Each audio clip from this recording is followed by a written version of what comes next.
دا کښتۍ د سمندر کې ولاړ نن د اوبو تیزوالی درخی مګر کله د اوبو داسې تیزي لکه د سیند اوبه دا وګورئ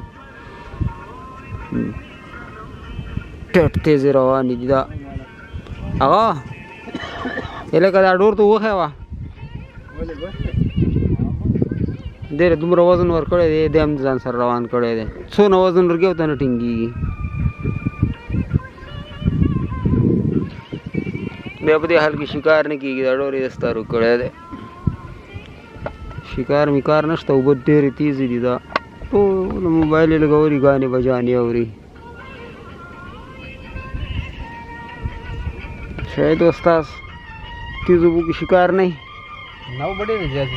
تیزی دی کنه سم غټ جوار لګېدلې بڑے او دې زګونه ته وګورئ ټپ ټپ روانې